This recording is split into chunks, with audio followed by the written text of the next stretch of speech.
दोस्तों, सर्दी अपने अरूज पर है। गर्म कपड़े, चाय, कॉफी, सूप और हीटर, हम सब इनके जरिए खुद को सर्दी से बचाते हैं। लेकिन आप सोचें कि अगर हमारी दुनिया का बहुत बड़ा हिस्सा बर्फ में ढक जाए तो क्या होगा, हमारी जिंदगी कैसे चलेगी।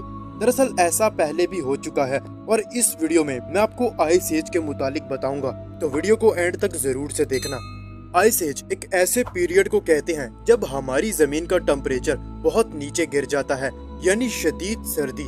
इसकी वजह से दुनिया का एक बहुत बड़ा हिस्सा ग्लेशियर्स और बर्फ की शीट्स में ढक गया था। हर तरफ बर्फ ही बर्फ। दुनिया में ऐसे 5 बड़े पीरियड्स देखे गए हैं। आइस एज के बारे में एक मैथमेटिशियन मिलुटिन मिलैनकोविक ने बहुत रिसर्च की थी। इसने 1991 में एक किताब भी लिखी थी जिसका नाम Canon of Insolation and the Ice Age Problem था। बहरहाल अब सवाल ये है कि आइस एज के पीरियड्स दुनिया में आए क्यों।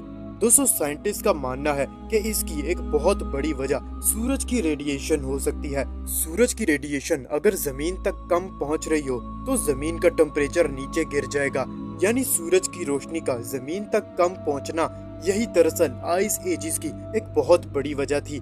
बात यह है कि आइस एज के दौरान जमीन पूरी तरह से और हर वक्त बर्फ से जमी हुई नहीं थी, बल्कि इस दौरान कुछ वक्त ऐसा भी आता था जब जमीन नॉर्मल हो जाती थी, जैसा आज हम रह रहे हैं। अब आगे सवाल ये है कि हमारी दुनिया आइस एज के दौरान कैसी हो गई थी।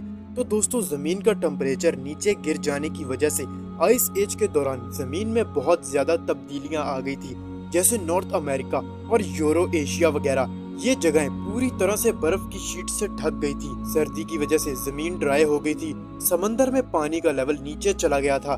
कई दरिया भी गायब होना शुरू हो गए थे। आज दुनिया के वो मकामात जहां आपको सहरा नजर आते हैं, आइस एज के दौरान यहाँ झीलें बन चुकी थी। दोस्तों, अमेरिका में एक झील है जिसका नाम द ग्रेट साल्ट लेक है। कहते हैं कि ये झील भी एक आइस एज के इवेंट के दौरान ही बनी थी। दोस्तों, अब आइस एज का ये मतलब हरगिज नहीं है कि जमीन पूरी तरह से बर्फ में ढक गई हो, लेकिन जमीन का एक बहुत बड़ा हिस्सा बर्फ की लपेट में आ चुका था। खैर, सवाल ये आता है कि वो आइस है जब इंसान भी इस दुनिया में मौजूद थे, तो तब हम इंसानों ने इतनी सर्दी में सरवाइव कैसे किया।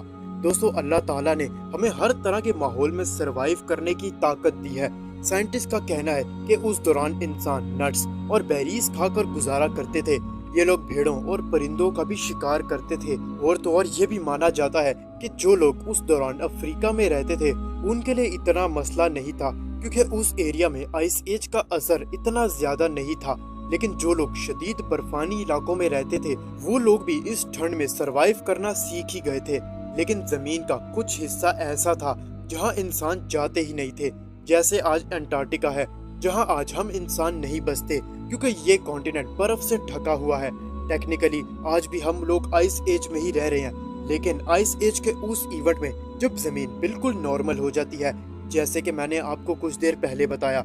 दोस्तों, आइस एज के दौरान ऐसे जानवर भी एग्जिस्ट करते थे जिनके बारे में बहुत कम लोग जानते हैं, जैसे कि वूली मैमथ। ये एक हाथी की तरह का दिखने वाला जानवर होता था।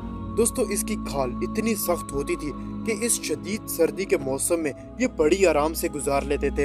आइस एज में रहने वाले इंसानों को भी इस जानवर से बहुत फायदा होता था, क्योंकि इस जानवर का गोश्त, इसकी खाल और इवन के इसकी हड्डियां भी हम इंसानों के बहुत काम आती थी।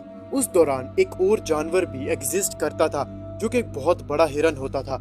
ये हिरन ज्यादातर आयरलैंड और रशिया के हिस्सों में रहते थे। दोस्तों, हमारे टाइम के आखिरी आइस एज में भी एक और जानवर एग्जिस्ट करते थे जिसे हम मैगलेनिया कहते हैं।